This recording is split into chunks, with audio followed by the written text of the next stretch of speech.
இடம்பொருள் நேயர்களுக்கு வணக்கம். ஸோ இன்னைக்கு வந்து பார்த்தீங்க அப்படின்னா இப்போ பாண்டியன் ஷோ சீரியலை பொறுத்த வரைக்கும் குட்டி குட்டி பிரச்சனைகள் தான் வந்து பாண்டியன் ஷோ சீரியலில் இதுக்கு முன்னாடி வந்திருக்கு. இதுக்கு முன்னாடி வந்து நீங்கள் வந்து என்னதான் வந்து ஒரு பெரிய விஷயமா மீனா வீட்டை விட்டு ஓடி வந்தபோதும் அவங்க அப்பா அம்மா எதுவும் பெருசாக எதுவும் பண்ணலை. வந்து டக்குன்னு என்ன பண்ணாங்கன்னா வந்து தலைக்கு மேலே தண்ணியை ஊற்றிட்டு நான் வந்து உன்னை தள்ளி வச்சிடறேன் ஒதுக்கி வச்சிடறேன்னு போனாங்க. இப்போவே நகையை கொண்டு வந்து கொடுத்தாங்க. ரவியும் கொஞ்சம் நாள் சரியாகி வந்துருவார்னு நினைக்கிறேன்.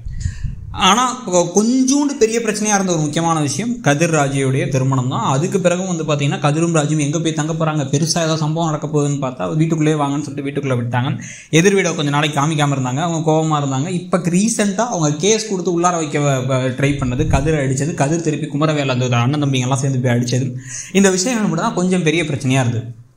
இந்த வீட்டுக்குள்ளார வில்லி வில்லன் அந்த மாதிரி யாரும் கிடையாது. இந்த வீட்டுக்குள்ளே இருக்கவங்க எல்லாரும் ஒவ்வொரு நல்லவங்க தான். எப்படி சீசன் 1 இருந்துச்சோ அதே மாதிரி ஒவ்வொருத்தவங்களுடைய குணாதிசயத்தினால கொஞ்சம் கொஞ்சம் பிரச்சனைகள் இருக்கலாமே தவிர அதை தாண்டி எதுவும் பெரிய பிரச்சனை கிடையாது. ஆனால் தங்கமயிலுடைய என்ட்ரி அதுக்கு பிறகு வந்து குழலியை வந்து நம்ம காமிக்கும் போது குழலியை ரொம்பவே வந்து இந்த ஒரு பொருளுக்கு ஆசைப்படுற, அதே சமயத்தில் வந்து டக்கு டக்குன்னு பட்டு பட்டுன்னு பேசக்கூடிய ஒரு ஆளாக காமிக்கிறாங்க. நல்லவங்களா இது வரைக்கும் ரொம்ப புரிஞ்சிக்கிற மாதிரியோ நல்ல மனசோட இருக்க மாதிரியோ காமிக்கல.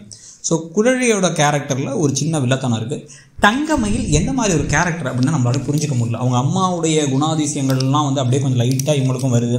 ஏன்னா வந்து அவங்க ஒரு சாரி எடுத்தாங்கன்னா நல்லா இல்லைன்னு சொன்னது கூட ஓகே, தனிப்பட்ட விருப்பம். அவங்களுக்கு இது பிடிக்கலங்கிறத ஏன் அவங்க பிடிக்கணும்னு சொல்லணுங்கிறது ஓகே நமக்கு புரிஞ்சிருந்துச்சு. ஆனால் முதல்ல சரவணனை பார்த்தோன்னே என்ன சொன்னாங்கன்னா வந்து பார்க்க நல்லா இல்லை அப்படின்னாங்க. அப்புறம் கொஞ்சம் சரி ஓகே எப்படி நிச்சயத்தான் ஆயிடுச்சுங்கிறனால பிடிக்க ஆரம்பிச்சிச்சு. ஸோ ஒரு அழகுக்கு பொருளுக்கு இம்பார்ட்டன்ட் கொடுக்குற சராசரியான ஒரு பெண்ணாக காமிச்சிருக்காங்க. ஆனால் எங்கே பிரச்சனை வருதுன்னு பார்த்தா பொய்கள் சொல்கிறது தான் பிரச்சனை வருது. தான் குடும்பத்தோட கையில் காசே இல்லைங்கிறது நல்லாவே தெரியும். தன் குடும்பத்தால் வந்து எந்த ஒரு விஷயத்தையும் பண்ண முடியாது. 80 பவுன் நகை போடுறோம் அப்படின்னு சொல்லிட்டு 20 பவுன் தான் நகை போட போகிறாங்க. 20 பவுனுமே வந்து அங்கே இங்கேன்னு ஏதோ பிடுங்கி தான் போட போகிறேன் அப்படின்னு சொல்லிட்டு இருக்காங்க. அதுவே போடுவாங்களா மாட்டாங்களா அப்படிங்கிறது நமக்கு தெரியல. இது ஒரு பக்கம் இருக்கும் பொழுது இந்த வீட்டோட கல்யாண செலவுக்கு அந்த செலவு இந்த செலவுலாம் காசே இல்லாத மாதிரி தான் பரிதாபமாக முடிச்சுட்டு இருக்காங்க.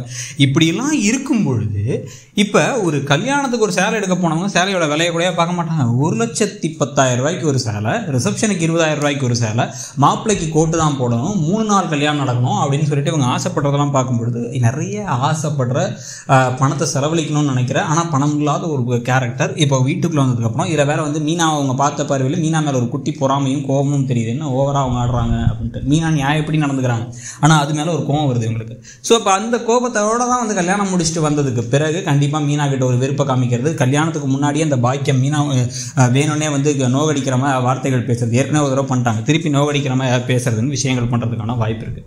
இதில் மீனாவோட அம்மா நகையெல்லாம் கொடுத்தாங்க அப்படின்னா இன்னமும் அவங்களுக்கு பயம் வரப்போகுது. இவங்களுக்கு நிறைய நகை இருக்குது அப்படிங்கிறனால இது மாதிரி நகை இல்லைங்கிறதான ஒரு வார்த்தை குத்தி காமிச்சோம், அதையும் திருப்பி கொடுத்துருவாங்க அப்படின்னு மீனாவை கார்னர் பண்ணுறதுக்கு என்னென்ன வாய்ப்புகள் இருக்கோ அதெல்லாம் செய்ய போகிறாங்க.